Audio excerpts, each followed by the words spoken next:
we like it of 4 people. Other people still upstairs. Okay.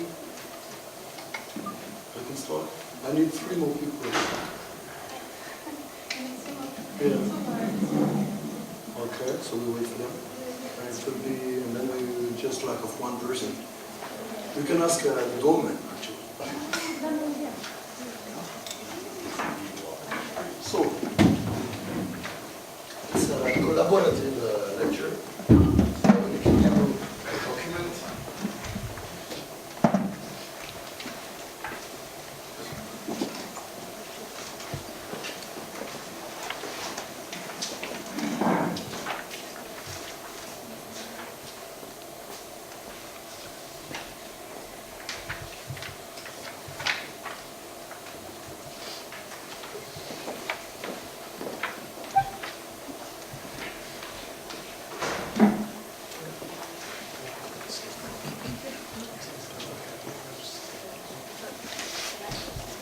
It's just for men for the moment.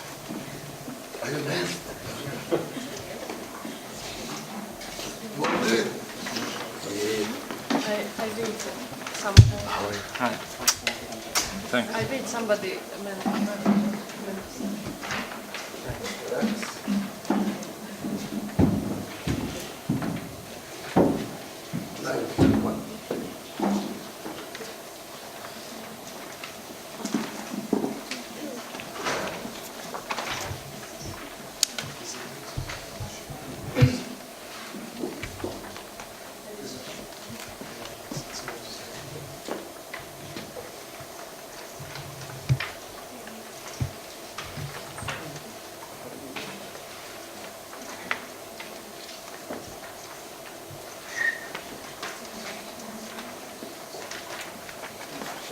Also organized by the same people. We did the celebration thing. It's also organized by the same people. We did this Central Institute workshop. Thanks.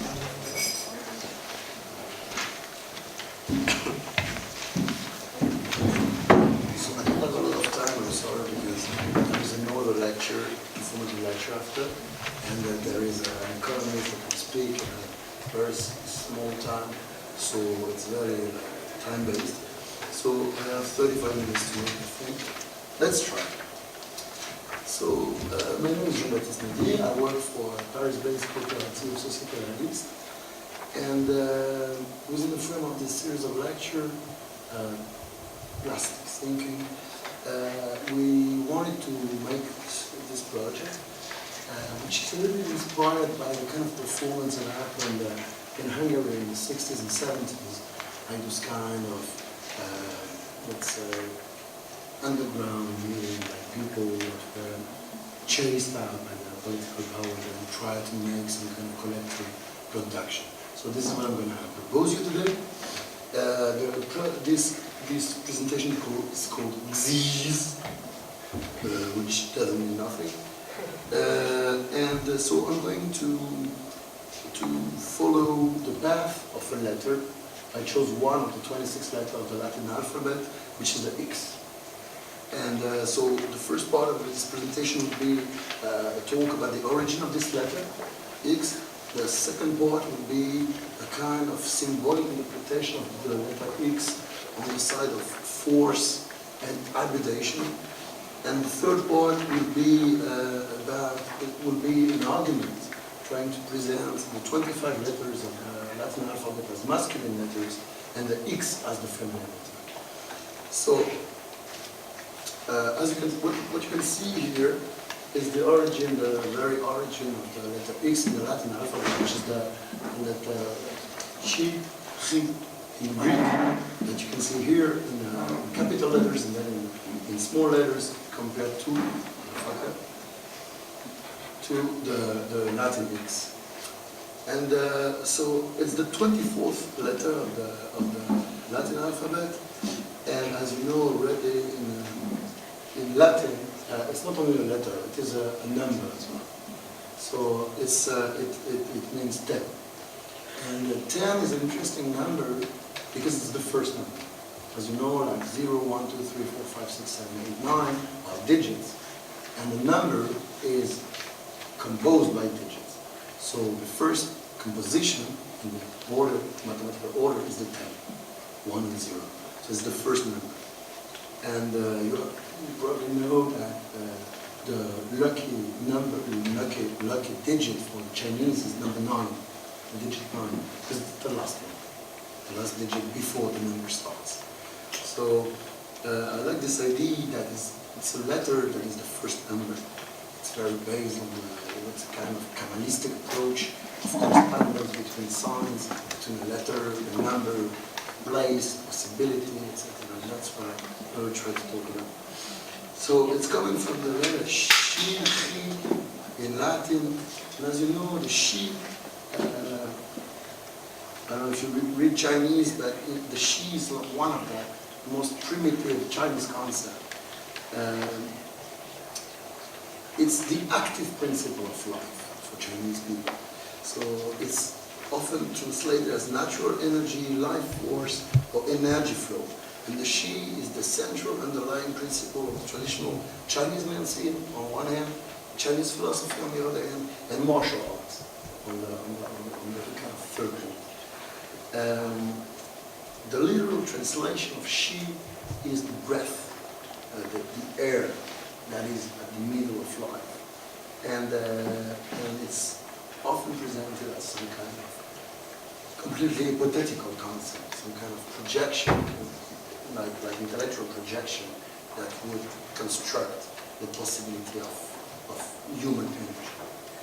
Oh. This was the first part, very short. Second part is longer. So, the X in heraldry is called saltire in English. It's this cross that is horizontal. And as you know the Scottish flag, flag of the Scots, which is blue and white with this cross. And the origin of this cross is kind of interesting. So actually the definition of saltire is that saltire is an heraldic symbol in the form of a diagonal cross, like the shape of the letter X in Roman time. Saint Andrew, is said to have been martyred on such a cross. In the Russian Orthodox tradition, the phrase Saint Andrew's cross is often equated with the Orthodox cross because of the tradition that Saint Andrew used such a cross while preaching in his respective regions. So, the origin of the St. Andrew cross as the Scottish flag is based on the legend, which is kind of strange, coming from the Picts. I don't know if you know Picts. It's like the people that were living in Scotland before the invasion by the Vikings.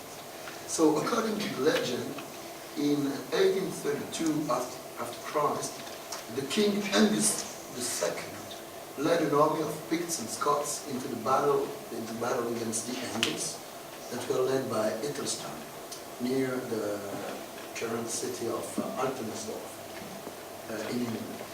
The legend states that while he engaged in prayer on the eve of the battle, Angus vowed that if he was granted victory, he would appoint Saint Andrew as the patron saint of Scotland. Andrew then appeared to Angus that night in a dream and assured him victory. On the morning of the battle, white clouds forming the shape of an X were said to have appeared in the sky, and Angus and his combined force, emboldened by this apparent divine intervention, took to the field, and despite being inferior in terms of numbers and weapons, they were of course victorious. Having interpreted the clouds phenomenon as representing the crux decusata, which is the Latin word for the St. Andrew's crux, the one in which St. Andrew was crucified, actually. Angus honored his pre-battle pledge and duly appointed St. Andrew as the saint patron of Scotland. The white saltire set against the celestial blue background is said to have been adopted as the design of the flag of Scotland on the basis of this legend. Something like that.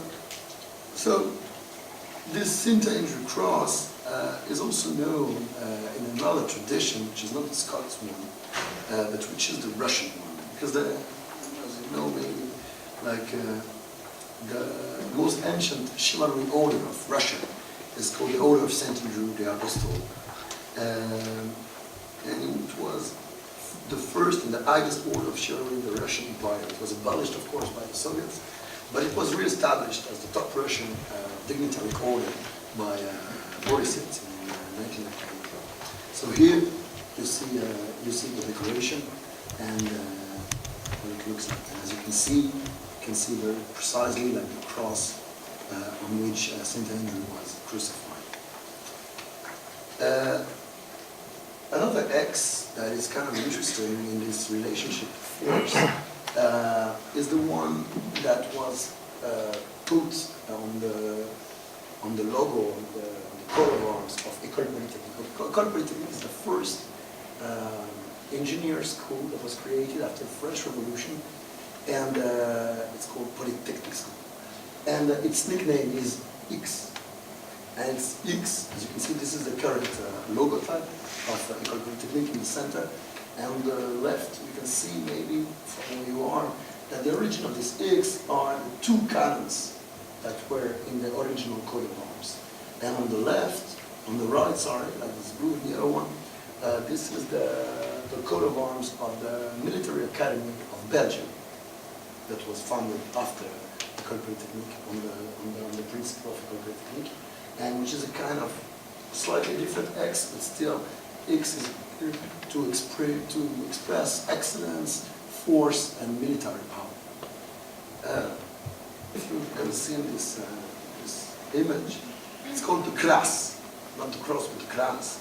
And it's the amalgam of several icons of authority, including the Christian cross, the swastika, the Union Jack, and the two Ouroboros, which is this snake that is eating his tail, and mixed up with like this Satan cross.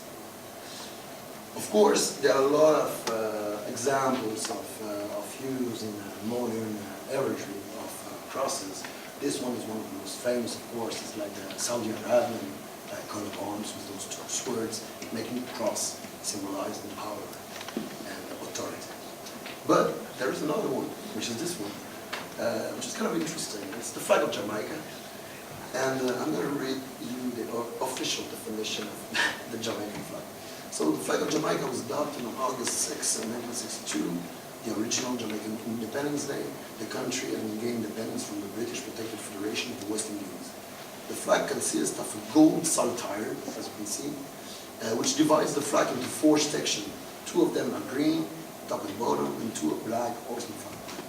The present design emerged from those sent in by the public in a national competition. It was originally designed with horizontal stripes, but it was considered too similar to the Tanganyikan flag, so the saltire was substituted.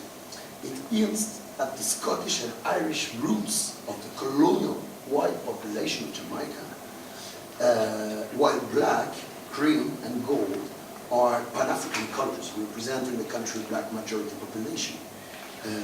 So here, the saltire reminds the colonial origin of the white people from Jamaica, mainly Scots and Irish people, and mixed up with like Pan-African colors, if you can say it this way. So of course, this saltire is as well used to indicate the crossing between 2 different kind of roads. So for example, when a road is crossing a railroad, you have this kind of sign. So this image is from Russia, but it's widely used all over Europe.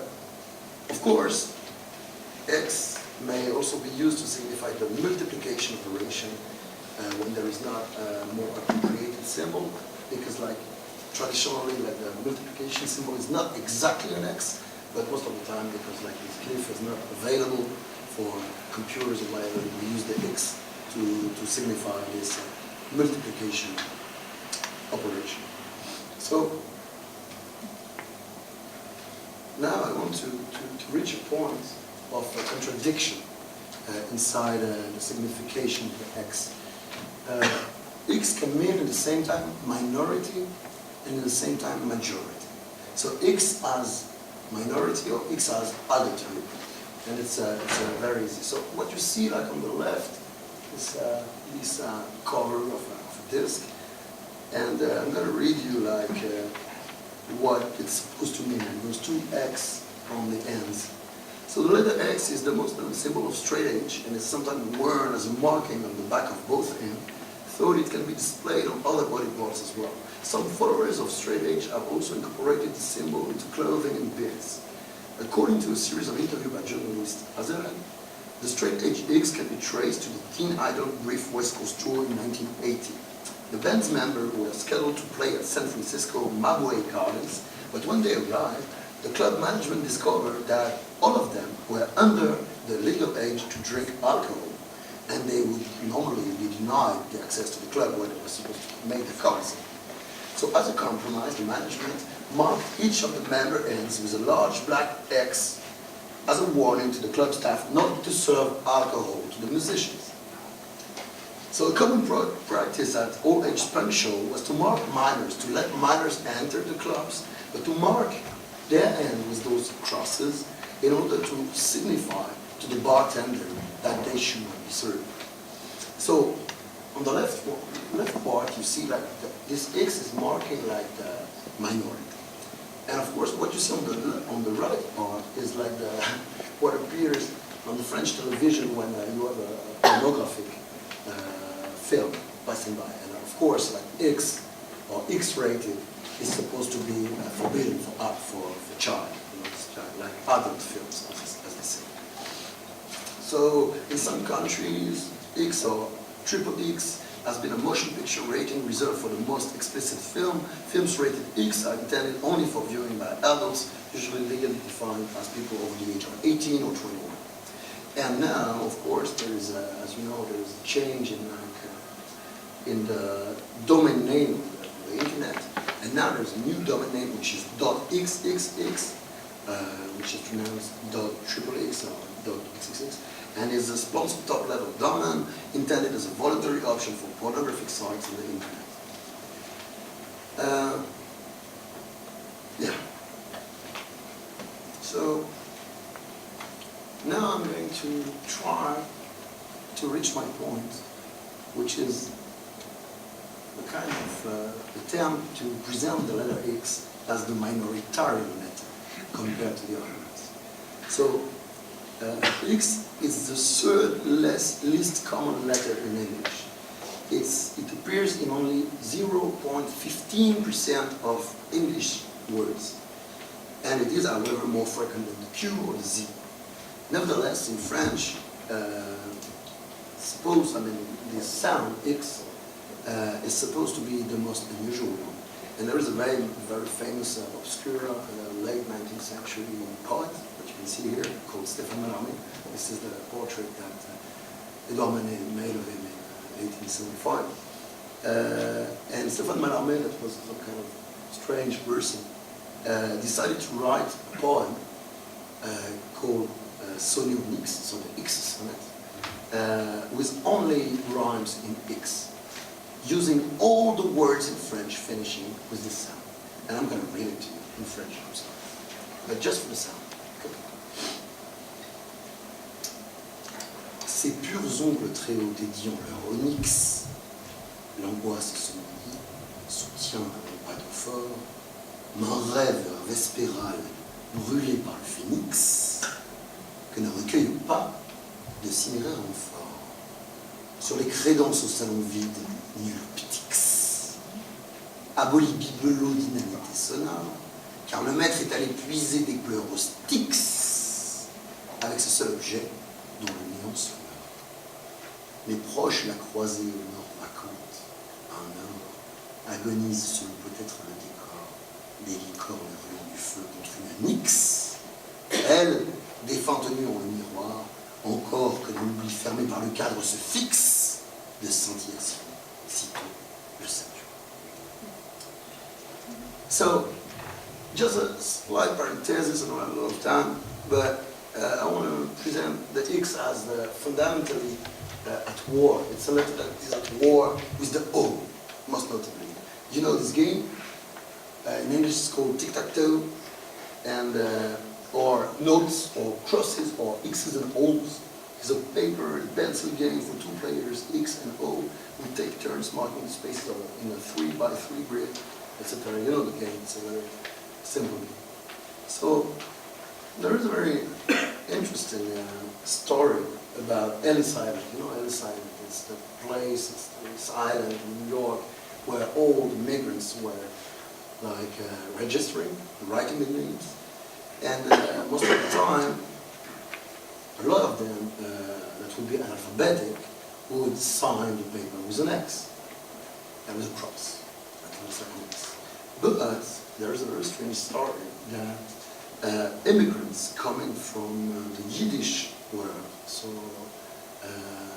Ashkenaz Jews from Poland, Lithuania, Russia, etc., running away at the end of the 19th century from pogroms in Imperial Russia, would have this used to sign where there would be an alphabetic with a O and not an X. So there is this wall like V of the American immigrant population that is analphabetic and signing with an X, and the whole American population immigrant analphabetic signing with an O. Which leads, of course, to XOXO, hugs and kisses. X means kisses and O means hugs. No, so I'm going to read that because it's very American. Hugs and kisses, or XOXO, is a term used for expressing sincerity, face love, or good friendship at the end of a written letter, an email, an SMS, text message. Most commonly, the X is considered to stand for kiss and the O for hug, but some people see it the other way around, of course. The common custom is placing X on envelope, blah, blah, blah, blah, blah, this will do shit. Now I'm going to this guy, which is called in French language Vitruvius Man, which is supposed to be at in the Renaissance during the Newman's time, like the measure of the world. No? And what is kind of interesting is, of course, that the man is an X inside the O. No? So, yeah. I'm going to, now that I've finished with this X and O's war, I would like to continue with this idea for me that X is a letter implying horizontality and collaborativity. So in the Cartesian system, in the Cartesian coordinate system, X has been used to refer to the horizontal axis for the first time. And usually, in the field of art, of fashion, the use of X indicates the collaboration with two or more artists. So here it's not artists, but it's like the collaboration between Supreme, Nike, and the NBA. But you see that the X implies that they are collaborating. This is another one, another X, of course, and this is the X that implies contestation, refusal, piracy. The X as a revolutionary symbol. And so this image I don't have to explain, but of course, like the fact that this preeminent leader of the black fight and struggle in America, Malcolm X, decided to change his name, that was for him like a colonial name, given to his ancestor by the masters, for an X of the X of the unknown, the X of the possibility, the X of the anonymity, and the X of his name, actually, because it's so anonymous that it became his own name, Malcolm X, and it's only M. So this relationship between anonymity and personality is kind of uninteresting as well. So of course, X can mean as well death or nocivity, danger. In most of comic or cartoons, an eye drawn as an X means that the person is dead. Like you can see this fish here. And you know as well that on most of chemicals that are sold to people, the X means that it's dangerous. It's nothing. Of course, I'm going to the X chromosome, no? Which is like the characteristic of female determination. And it leads me to Aries. Aries, which is a very ancient Eastern goddess, which is the goddess of discord, of struggle, of argument, of contestation of the dominant order. And Aries, which is kind of interesting, has been associated to Venus, of course, which is like the embodiment of love and femininity. And these are their traditional alchemic representation. So Aries is an O and a cross on the top, and Venus is an O and a cross on the bottom. Aries meaning discord, and Venus meaning love. So, as you know, the X is most of the time used to name the independent variable or the unknown value in mathematics.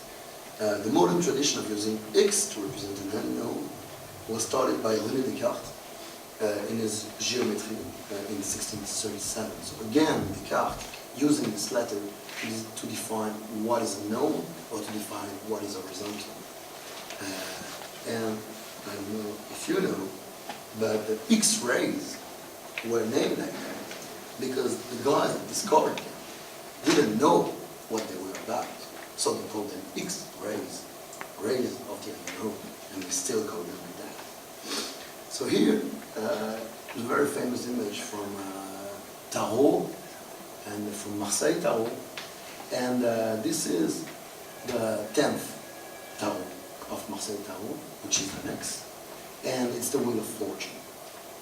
So it leads us like to this idea that the X, at least in the European esoteric tradition, defines the potentiality.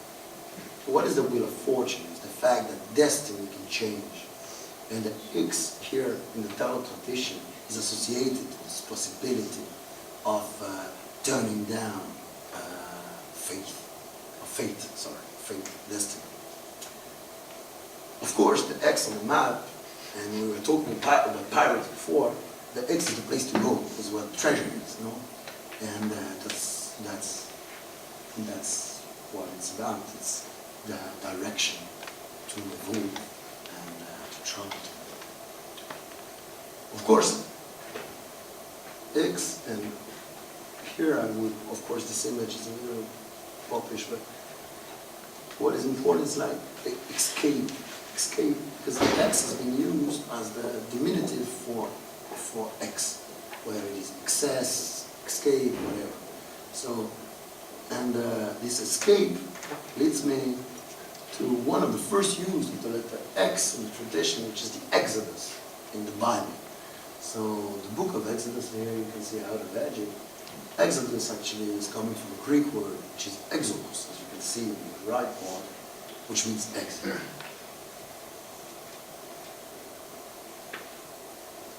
Okay, so now we have 10 minutes, and I would like to propose you to try to make kind of collective painting. We called it, before making this lecture, we called it karaoke painting, but whatever. So as you can see, there is this board, and there are 26, let's say, it's kind of Mendeleev typography.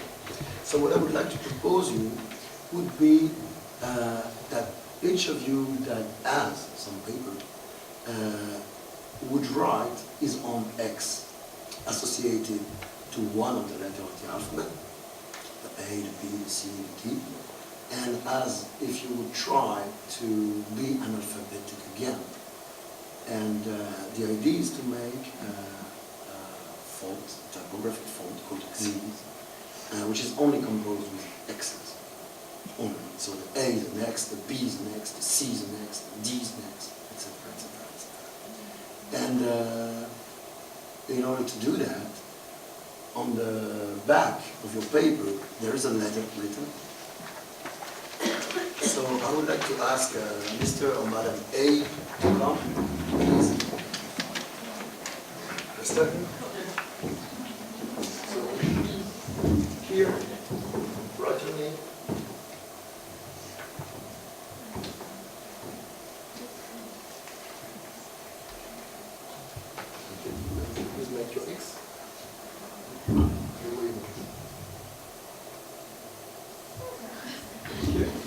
finger, please. Now, sign here. Here. Your regular. Thanks. Can I ask Mr. B? Come on. Or Mrs. B?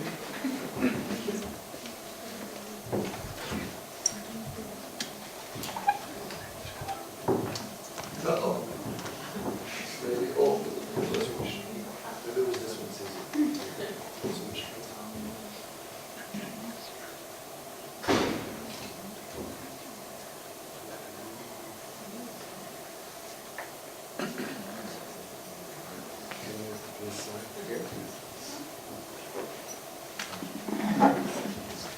So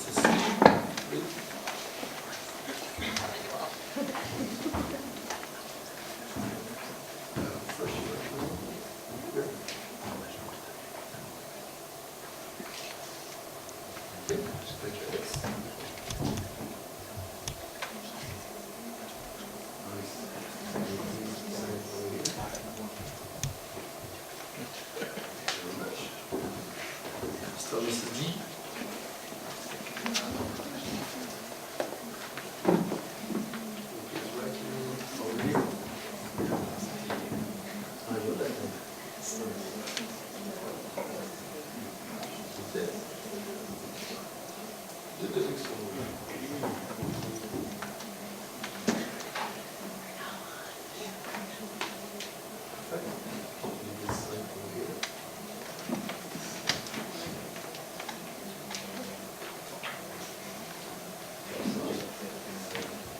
Mr. and Mrs. E.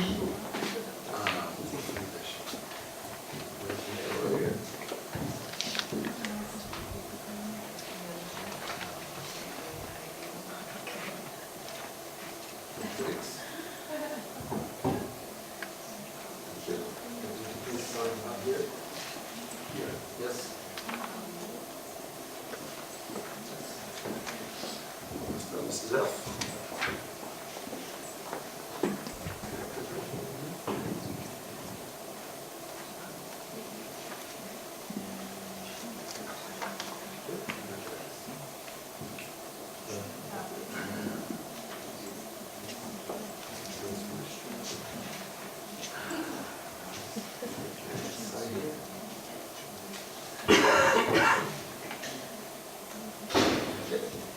Mr. and Mrs. G.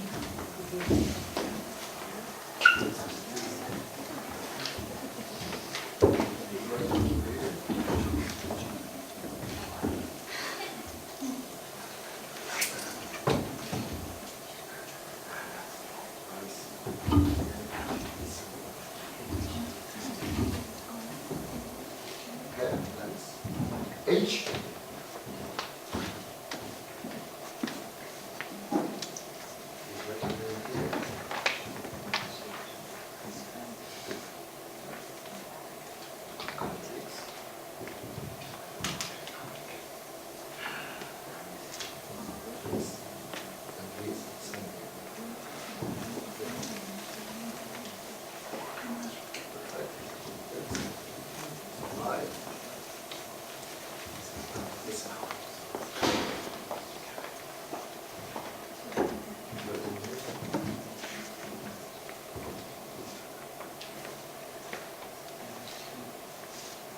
Or you can do it as this one.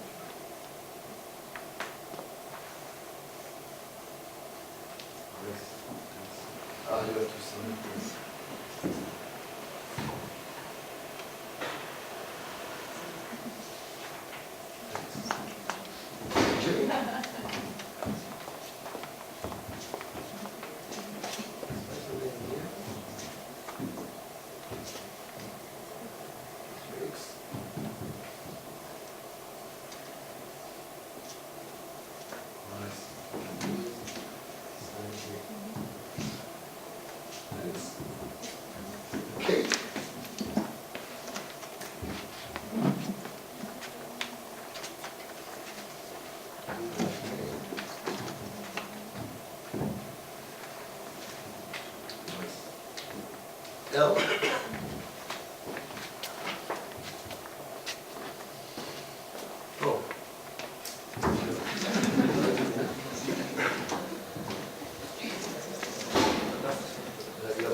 So pen.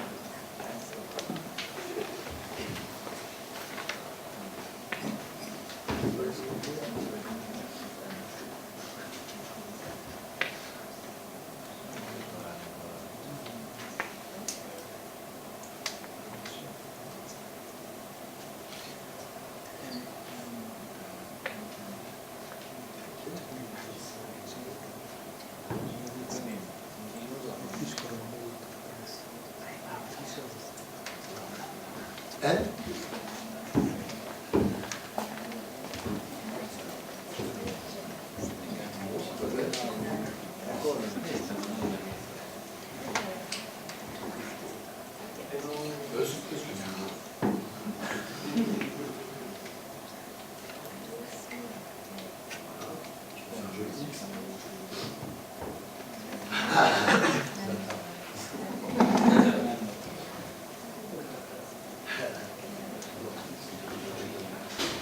oh.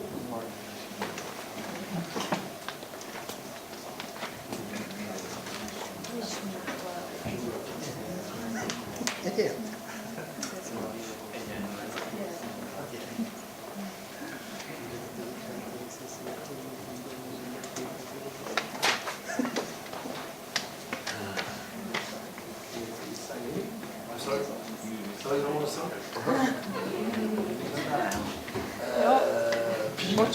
Yep. Sorry. You don't have to start.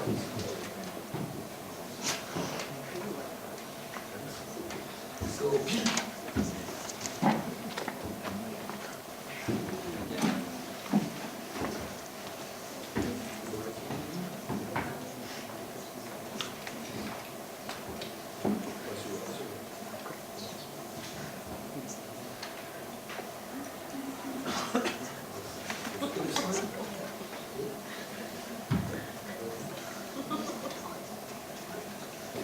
Q.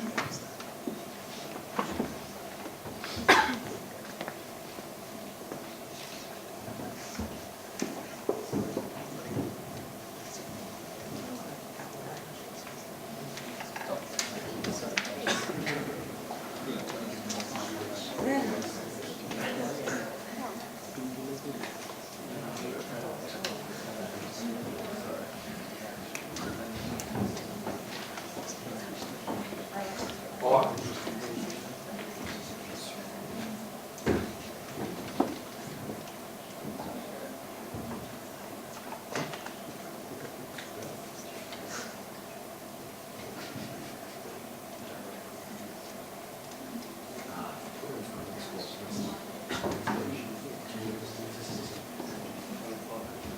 Okay, S.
almost done. V. V. I know, double up, sorry.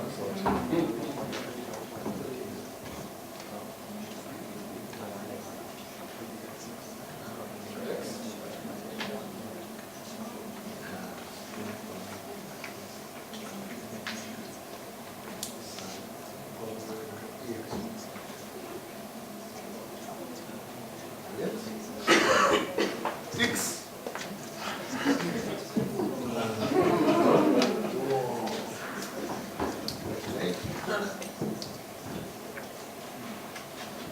Aha. Excellent. Y.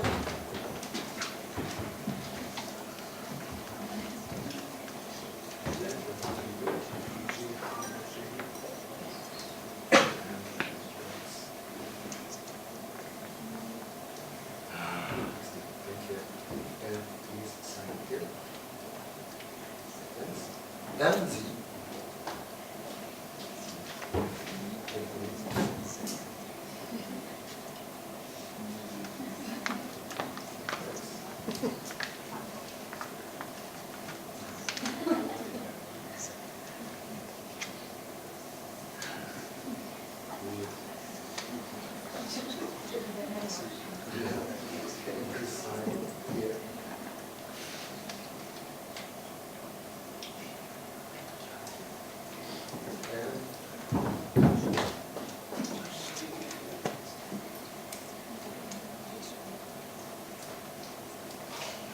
Okay, we're done. Thank you.